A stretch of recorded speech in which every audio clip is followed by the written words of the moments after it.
Good day, televiewers. We are happy to have you for today's edition of the program, The Lamb over WAKA Africa TV. It's a pleasure having you on board this day, and we look forward to having some beautiful 30 minutes in your company. WAKA Africa TV, broadcasting live in the city of Bamenda. We talk The Lamb, we discuss current issues, views, facts, and we try to see how we use these different voices to give a better future and, of course, to objectively put a better nail on the head of issues, current issues for that matter. Ladies and gentlemen, in today's edition of the program, we talk sports, and I am happy to have in today's edition of the program a lady and a gentleman who, of course, will dissect sports in the region, in Cameroon, in Africa, and the world at large. Before we kickstart today's edition of the program, permit me introduce to you the topic. Today we shall be discussing on how prepared our teams from the Northwest region as we embark or we look forward to a new football season. We shall be talking FECAFOOT elections, regional and national, and we shall also be talking about preparations for AFCON 2019.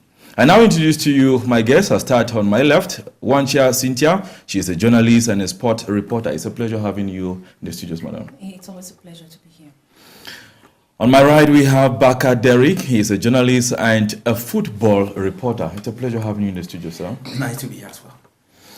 All right, ladies and gentlemen, we now talk sports, and as we move straight into our topic of discussion this day, I'll be asking you, Bakah Derrick, what is your assessment of the past football season, 2017-2018? Well, I think it was as disorganized as has always been the case. There are many other things that if we want to look at it in detail, it will just be the regular things. I mean, hold-ups because there was no money, poor transportation issues, players' complaints, double transfers, firing and hiring of coaches, and many of those things. Referees noted for corruption here and there and all of that. So, I mean, it was a season like many others that we've known in Cameroon. There was nothing very new about it. But for the fact that maybe at some point you had an exceptional decision of the World Football Governing Body that for the first time, I think, had a direct impact on the classification of the league. Because at the end of the football season, we had a situation where the Federation of International Football Associations, that's FIFA, had to take a decision on Bamboo Tus of Bunda, and that stripped them off their CAF participation title and their bronzeware, which they won at the end of the season. So it's obvious that I think that's the most remarkable thing. But then it gave the lesson that we don't just hire and fire people at will, particularly when it comes to matters of football. Do you share his views, Cynthia? Yes, of course, I do share the same views that with Derrick. I mean, we followed games from the start to the end of the football season. Quite exciting too for teams from the Northwest region. You know, Young Sport Academy that didn't have that much of a great performance before the first half of the season came to an end. But when we came back, they put up quite a good show, but at a certain level, the series of draws became a little bit disappointing. I think Young Sport Academy ended with close to 17 draws in the last season. Not much of a good record for a team, but a good record for a coach. I mean, every coach will not want to go into a game having in mind that I'm going to lose that game. So if you keep telling yourself, I didn't lose, it works well for the coach, but it doesn't work well for the team. And you see where they ended the season at a seat position. You know, all dreams that they were going to go continental, and going continental means lots of monies, you know, benefit of the team and all that, but unfortunately they didn't go. Quite exciting too for PWG of Bamenda. Yes, PWG that put up quite an excellent performance with management support from supporters, the media fully involved, and I know that though at the end too they came in second position after Avion, Bangula, well, mid-table, and the National Polytechnic of Bamenda that ended at the bottom of the table. But with the current decision of General Pierre Semenge, that no team gets down to the regional level, I think National Polytechnic, all things being equal, to continue to play at the level of the MTN may lead to championship. But like Derrick said, lots of disorganization, corrupt referees, and of course double identity with players. You know, I remember one player who almost spent at least 2-3 nights here in Bamenda because he collected money from the president of Young Sport Academy, Jacques, and then collected money again from his current team. I'm just losing the track of the guy's name, but I mean those are some of the dirty things that we have our players do here that taints their reputation in sports. Thank you. Derrick, is the season ended? And when in Cameroon do we say the season has? No, generally the football season ends in the country with the Cup of Cameroon. Okay. And so since we've not had a Cup of Cameroon, I can't say the season has ended. A football season ends with the finals of the Cup of Cameroon, but as it is, we haven't had the finals of the Cup of Cameroon played yet, but we already have teams that are preparing to get involved with the start of the next football season. It doesn't speak well for football in terms of professionalization, and that's still just to tell you that football is not managed away from government or the powers that be, because we are where we are because the presidency hasn't decided or made official a date for the finals of the Cup of Cameroon to be played. Who is to be blamed? Well, personally, I think that the organizers of football in the country need to be blamed. I put the blame squarely on the Football Federation. The FA is the person charged with the organization of all of this. Whether it's a league, the league that organizes football cannot be independent from the FA.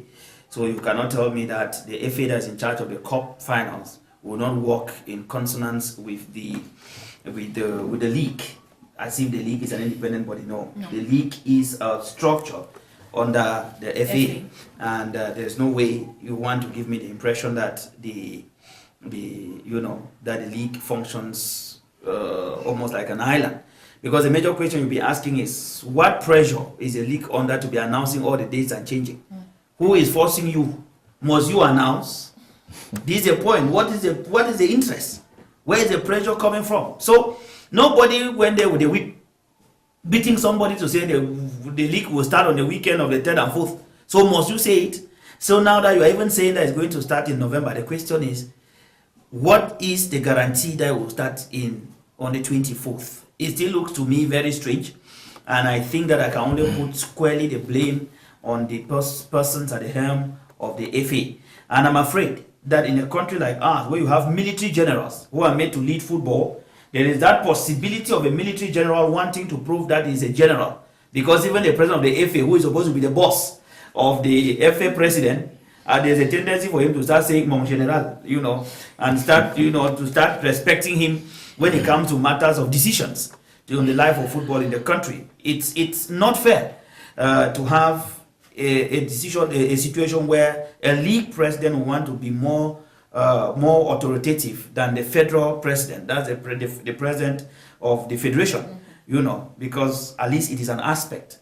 You can't tell me that the league is being managed by a general from the Ministry of Defense and all of that. So what's the role of the Minister of Sports and Physical Education? So it's a little worrying, and I think that it's time for our people to sit up a little bit when it comes to this football business in Cameroon. We act our own as if our own football comes from a different country. Got that through elections, I think. Presumably, because when you look at this, the method with which we do many other elections in Cameroon, that's the way it happens in football. But I'm very convinced that even the elections in Cameroon get their inspiration from the mafia at FECAFOOT. All right, the corrupt system with which we do elections in many places in this country, the inspiration is coming from football. Because in the football system, that's the only place, cross-check in the world, where they vote someone who is in prison. It means that you can imagine how sophisticated the corrupt system is. You don't see him even once. So the other people may just get inspiration from their campaign even once and win an election for the country. This one did not even show up anywhere to campaign to anybody. He was in detention. And he wins an election from the country in the maximum prison. That's to tell you how serious the situation is around. So the situation. So I wouldn't even say that he was elected, because I still remember.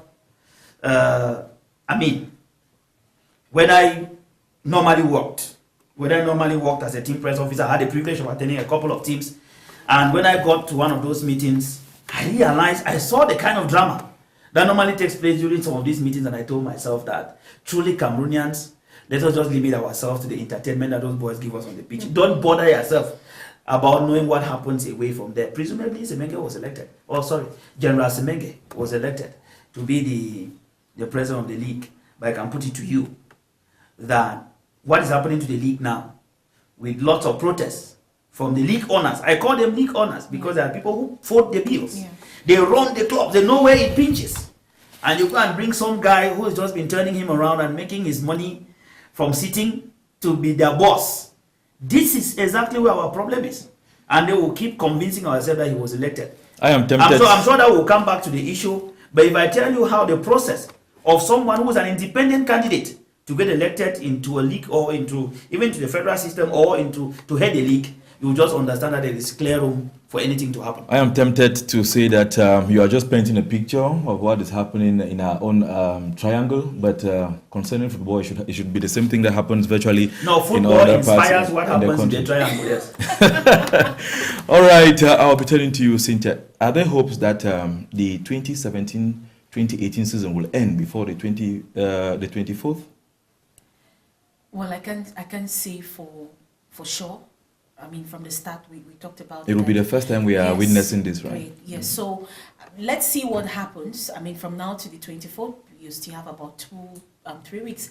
It doesn't cost anything for it to be announced within the week, over the weekend, that the finals will be played on any of the Sundays before the kickoff of the season by the 24th. But I'll not be surprised if it actually kicks off when the finals have definitely not been played. You know, like what Derrick rightly said, I mean, the league doesn't function as an independent body, but you know, the power, the way General Pierre Semenge functions, I mean, that's just to tell you that he knows I have a direct link with the presidency, you know, I'm of the inner circle and all that. Maybe that's why he has the power to take these decisions, put this date, postpone, sign this one today, tomorrow, there's protests and all that. So basically, I'll not be surprised if it kicks off when we've not played the finals of the Cup of Cameroon. General Semenge increases teams from 18 to 20, League 1, and 18 for League 2. What are the implications of this? You see, you can see why Derrick laughed over that. I mean, we've not had it easy managing the 18 teams that have been playing at the level of the MTN Elite 1. And those that have been playing at the level 17 that have been playing at the MTN Elite 2 Championship. For instance, I mean, for 2-3 years now, the league had introduced an award, you know, to recognize excellence, you know, award excellence at the level of players, at the level of the referee, coaches, you know, teams and all that. But we're gradually getting into the start of a new season when that has not yet been done. I can honestly think finance, it's the problem. You have situations like we mentioned earlier. Players have not received their salaries. You know, referees will usually get to do whatever mafia they play at the back scene or when games are supposed to be played too, depending on their pay package and all that. And I honestly feel that General Pierre Semenge is taking this decision to do this because they want to get Canon of Yaoundé play at the level of the MTN Elite 1 Championship. Because I cannot understand why you want to have 20 teams play this current season. I just feel that all of this mafia or whatever thing it's happening, you know how attached the people from the center region are to a team like Canon. It wasn't easy for them having Tonnerre Calara Football Club, Canon of Yaoundé playing at the level of the MTN Elite 2 Championship. Good for Tonnerre. They were amongst the first 3 teams that have ascended up to the MTN Elite 1 Championship. So I just think that it's just that mafia that is still turning around football in this country. And then for you to take, we all know the regional league, it's really not up to standard. I mean, it's not really that competitive. So for you to be saying that 5 teams will leave the national interpose and play at the level of the MTN Elite 2 Championship, I mean, it beats the whole thing of a competition. But then, let's see what happens. You know, there are a series of agitations or protests from owners of club presidents. And I know meetings are planned in the days ahead in Yaoundé. Let's see what will definitely come out from this meetings. But I just feel that it's a decision that should not be taken by a single individual when you have the league that is standing or functioning on the sweat of others. Derrick, do we say our football is advancing, the movement from 18 to 20 teams? that would be, well, in terms of numbers, it's advancing. I mean, in terms of the numbers, that's fine. It means that it has advanced, right? Yeah, but the question is when you were 18, and at some point the league will actually come to a halt because you cannot pay transport for referees to go referee matches. Since then, what has changed? In terms of income for the club, that you can conveniently tell me that if you go to 20, you have transportation throughout. I want to just quickly make a flashback. We talked about the issue of the league starting. Don't forget that we have not also played the national interpost. Yeah. Normally, they take about 2 to 3 weeks to be played. Between now and the 24th, it's either around that or less. So you'll be sure that we're going to play national interpost as well. Or maybe, don't forget that last season, we didn't have any national interpost. We didn't have that. This is within the same mandate of the same people, the normalization committee, the same time with the league, same league officials. What has changed in terms of income, in terms of organization, that you were sure that we're going to have something better? I can't describe it as advancement. I'm afraid it could just be another strategy because elections too are also knocking at the corner. But I still, my mind is still very fresh. During the last election campaigns, I heard promises. I even heard people castigating the fact that someone said they were giving a 2,500 capacity football stadium for Bamenda, and he thinks that Bamenda is very big and that Bamenda should deserve 15,000 seat at least. You know, I'm sure it's on that mandate that representative from the Northwest even voted such a person. Today we're talking, I'm not sure that we have a stadium, even one stone. We don't. In Bamenda, you know. So it is a pity. What infrastructure has changed? We have the Nations Cup coming. We are aware that last season, we had instances where matches that were supposed to be played in Dimbe were told that they cannot be played because they think that the stadium will be destroyed ahead of the Nations Cup. Our Nations Cup is coming in June. And they want to start, where are we going to play? Because we need to keep them ready for the competition, right? Yeah. So where are we going to play? I'm sure we're going to play them in some muddy playground like the Big Mancon, you know, stadium and something where PWD is currently training. It is worrying to want to think that we have advanced. And I must say that I've seen a situation where some international TVs, because one of the things we must say clearly is that advertisers don't come here because there's no TV. It's final. When somebody wants to put his money in football in our country, he wants exposure. That's what he's paying for. So if you ask me what the mobile telephone company that even puts these things on people, what they get from it, I'm not aware that I'm not sure, because our TV partnership, as far as our competition is concerned, is very low. So when you put all of this together, you can't say that we are advancing in our football. You still have a situation where a player, you cannot cross-check. You have young boys who come and engage with clubs, sign a contract, and then tomorrow the young man wants to move. You go to the federation and hear that they signed a contract for 3 years instead of 1 month that the young man knows. And the league, the federation is busy defending the team concerned and not the young man whose career is at stake. You have instances where in fact, you can name a good chunk of them that tells you that our football cannot be advancing. If it is about adding teams, that's okay. But how well will the teams succeed? We want our teams to be, our league to be truly professional. As we speak to you, even accreditation for media is not yet available. I'm talking about printing papers. I'm talking about papers to print.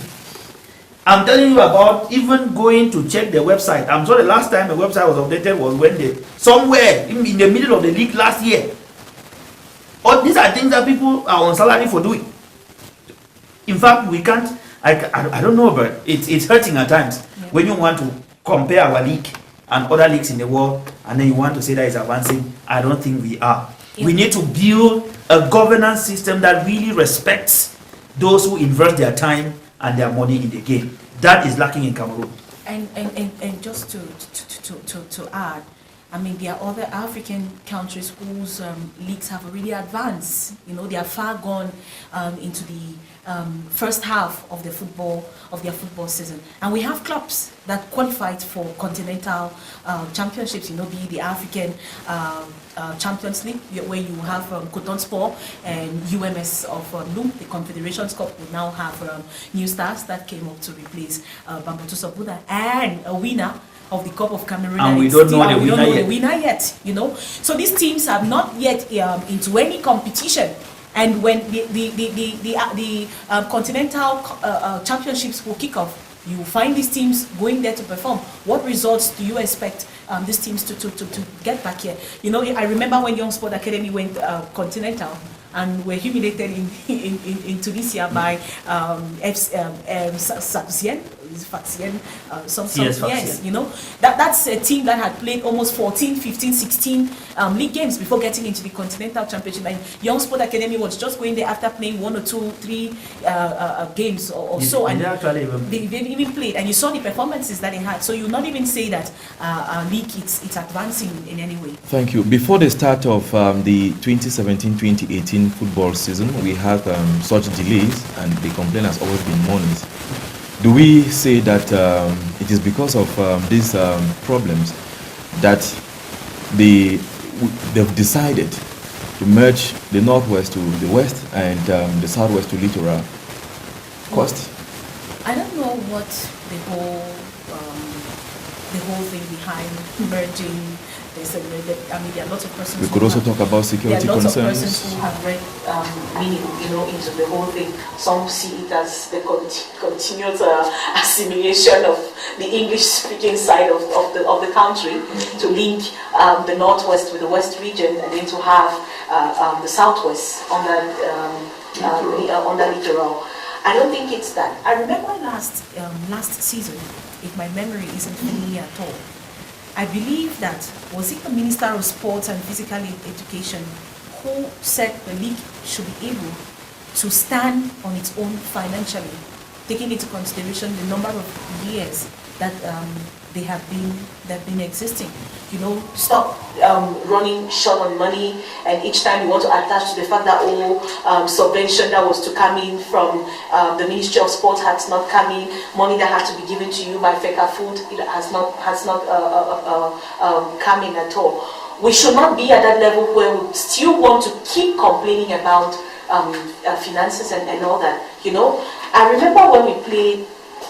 You have to forgive me if those names don't quickly get to mind. I mean, but you find teams from the French-speaking regions that have companies that actually invest, you know, into them. You see them play, and you actually find labels or logos of those companies on the T-shirts of the players. That is where we should be.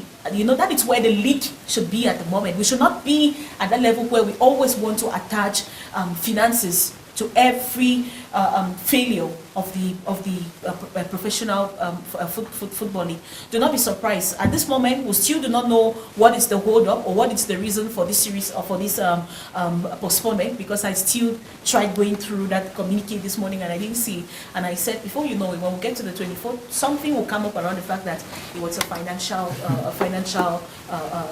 issue that caused this delay. I personally can't say why maybe Derrick will have a better understanding of it, but I still haven't understood why this merge. The merging of teams from the Northwest to the West and Southwest to the Littoral, could it be security concerns for the players and the coaches? I don't have the detail for now, but I think that if it's security, I have no problem with that. I mean, personally, I have no problem with security. But they haven't told us that. Yeah, that's why I'm saying that I have no detail on that. But if it has to be merged for security reasons, I think we are not new to what is happening in Northwest and Southwest. And to have a place where more than 500 people gather in the name of football and you expect some chaos to start there, it will be really not a good idea. So I have no problem if it's moved for security reasons. With all these delays, how prepared are teams from the Northwest region? I may not be able to give you first-hand interpretation on how prepared they are, but then I don't know what they need to prepare. I think they need to be doing recruitment of players. Some clubs have been doing that already. We have not fewer than 4 clubs in the region, and we have heard for the top flight teams, PWD and USA. I've heard them say they are doing training and recruitment, and we've actually watched them on TV. I mean, I watch PWD on TV. They are doing some training work, and so it shows that they are psychologically getting ready for the competition. My worry could be they are the teams I saw them last year play with the official team, the jerseys given to them by the league. So which also means that at individual levels of these clubs may not be able to stand independently on their own if the league is not there. I've not heard them say that they have handed over, I've not heard the league talk about handing over materials to these clubs. So I hope that maybe they are getting their own personal equipment and getting ready for the competition. But then you will not separate the crisis in the Northwest and Southwest away from the facts around preparation, because it will only be a daring footballer to want to sign a contract in the Northwest right now. You know, it must be a player who is psychologically very strong, very stable to manage the situation, particularly the boys who are not from here, from the Northwest and Southwest. It will take only a very strong mindset to accept to take a football contract here, and it will really have a great, the impact can be very strong. So I don't even expect clubs from this part of the country to perform well next season on a serious note, and their performance will only be, if they perform well, it will only be surprising to me. So whatever preparation they are doing, I mean, if you look at it on the ground, most of them are keeping the players they had last year. Why? Because they played last season with that same psychology, and I'm sure they are living now like people who are living in Northwest and Southwest. Those who have weaker psychology escaped from the Northwest, and so most of these teams, hardly will you see them sign more than 5-10 players. They want to stay within 5 because I knew people who are daring and they want to try, to stay here. So it's going to affect their preparation seriously. And then just imagine someone like Bambule who plays in Cambe. As I speak to you, there's practically no way to go to Cambe. Going to Cambe, you have to start leaving the Northwest, go to Bakah, start going to Fumbat to go get to Kumbo, Kontio, maybe to come out somewhere around. Somewhere in Nongamatu before you can move on. So it's challenging. I don't know how Bambule is managing, but if they are doing some work, then that's cool for them. I also have, at least for those in Bamenda, they can manage. I mean, PWD, Young Sports Academy, National Polytechnic, I've not even heard anything about those ones. National Polytechnic, I'm sure that they can try something around town and see where they can go. But then the Northwest has a serious challenge. Their representative at the National Interpol, they went staying in Yaoundé, came back, and they have had security issues which we definitely don't want to share here. But of course, you agree with me that all of this put together does not put them in the right mind frame to be able to train. Even the economic power of those who are funding the teams. Cross-check. Young Sports Academy and National Polytechnic funded by the Young's family through their schools. Schools in the Northwest are nothing to go by right now as we speak. So in that way, they will get the financial wherewithal to be able to manage those 2 teams this season. I mean, Abunde Pascal and a group of consultants who are around the management of PWD Bamenda. I'm also worried. Economy this way, it's a little bit far from being what it used to be. So I doubt. I don't expect really much from teams from here. So I'll not be surprised if I hear, I will not be surprised if I hear that they are not preparing well. You are tuned to the Lamb over WAKA Africa TV. We will now be talking about FECAFOOT elections, regional. We hear that we have just teams that played for 2011-2012 football season to be partakers of these elections. And in this light, so far, have you had any steam, as used to be the case when we have such elections in the region? Not at all. I must confess that since the Tombi Aroko team was booted out, let me say, or fired by FIFA and Barrister Generally Happy and its team brought on board, I really have not had that much connection, with FECAFOOT. But of course, I do know that the acting Secretary General, Philip who it's in charge. But interestingly, I followed an interview that Dream FM had with the president of Young Sport Academy, where Bobby Jacques Young made it public that he would be he would be standing for elections as president of FECAFOOT for the Northwest region. For me, I think it was a laudable initiative. I mean, these are people that, or this is somebody that you can, I'm not doing a campaign for him, I'm not his campaign manager, sure. But I'm simply saying that to see someone who has been committed, someone who has been committed to football within this region, someone who understands and masters the game, going in, makes more sense for me than having individuals who are there who can't even tell you the teams that are found in the Northwest region, and then that of the national level. I think it's programmed for the 2nd of December 2018. Then let's see if you actually if things will definitely wrap up without any postponement like it was done some weeks back. Yeah, talking about the teams for 2011-2012 season, we talk about Bamenda FC, Hilltop, Kumbu, and Rainbow and Bafoot Rangers. What does it take? Because if we talk about young Jack, he does not future. What will it take? What are some of those modalities to run? Well, to run, I'm sure he will run like an independent candidate. Okay. And if he has to do so, he will need the approval. He will need the endorsement of the candidates. I mean, those who are qualified to vote and to be voted into office. I don't know whether the same inspiration comes in from the league elections, because at the level of the league, what happens is that you get at least the man called Parinage from at least 5 of the candidates, or 5 club presidents who must officially endorse their vote to run. I'm sure that young Jack will need that if he has to run. But when I look at the lists, I do not really see, I don't know those who are behind those teams, but I have people. When you look at me, for those who are qualified to take part in the elections, you're asking yourself who actually at the helm of these clubs can be. Because someone like Kingsley for Rainbow, for example, is not around. But Foot Rangers, the one of 2000, the year we're talking about was Mayor Langsi. I don't know whether he's still the one who has been there till of recent. And then we have Hilltop. You have people like Felix. I don't know whether Felix will be interested in the office of president. Kumbu strikers, I can't say, but we know their names that have been coming from that side and so on and so forth. But the question is, when you look at this, these are people who are supposed to man the helm of football in the Northwest. And when you look at the connections coming from the divisions, because these are the teams that qualify at the level of the region, but you also have other participants who are going to be the divisional league representative, because the president of the league who will be elected at the level of the division also qualifies to be part of the regional executive.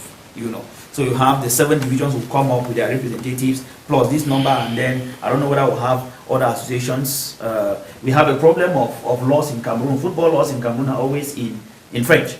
Yeah. So don't blame me if I have a poor reading of some of them, because my French is not at its apogee, but I think that it's acceptable standard. I want to say that there is a serious issue around this election, and we must watch out before the 7th of November, because finally you hear the teams that you've never heard in your life at the level of the division, because that's where the thing is always done. So you may look at those 5 teams that you have there and you think that that's all about it. Don't worry. When you hear Ngongam FC appear with the representative for Meza, Santa FC, you hear names. So these people will emerge from the divisional level and appear at the regional level representing their various divisions. That's where the mafia is. So you need to watch out for it. But then quickly, let me just observe that we've had a very poor historic of elections in the Northwest. It has been horrible. I mean, the process has been horrible for many years now.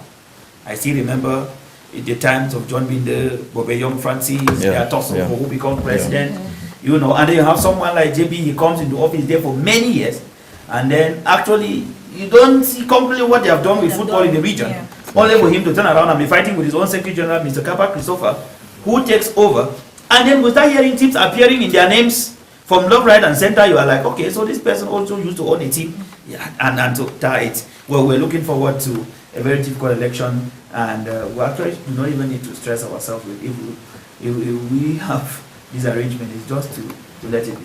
Thank you. 1 minute for us to go. What percentage do you give the preparation for AFCON 2019, Cameroon? Well, I do not have the expert knowledge like CAF. Following the news of CAF yes, and that's what I'm FIFA saying, going to the that I field. definitely can give you a percentage, but I mean, CAF or FIFA, they have the experts that is sent, they've sent to the country. I think this one that is here, they should be the third mission. Okay. And if they come and give us the reports that they give, that they are impressed with what the level of preparation so far by the country, then I definitely go by it. And in terms of security, I was following reports too recently with the joint CAF FIFA security team that is here, and I still hear their reports and they still sound impressed about the strategies that the country has promised to put in place during the Nations Cup. Thank you, Derrick. Your percentage for the level of preparation Cameroon CAN 2019? Well, like Cynthia, I've not been able to put resources in measuring the level of work this far. But then I would just like to share with people who think that a football tournament can be postponed because of security. That's not true. Okay. You know, I can guarantee you that we have several instances. Go back into history and read. You will see places where, even right up to the recent World Cup we had in Russia, with the sanction talking about independence and so on and so forth, everybody still knew that there was security crisis. Even in 2014 so in Brazil. we have lots of instances, so people should just forget about it. Security. Thank you very much, Bakah, Derrick, for making didn't it allow to me the to studio. thank you as well. So I want to thank you very much. It's a pleasure to have had you in the studio, It's Cynthia. always a pleasure to be here, Macmillian. Thank you so very much, televiewers. It was a very hot one, but then we must also take guard against tomorrow. It was the Lamb of our WAKA Africa TV, where we discuss on the current issues and we try to see how we shape individual ideologies into global thought. Take the rendezvous for the next edition. I have been staff man Ambe, Macmillian, wishing you a pleasant day.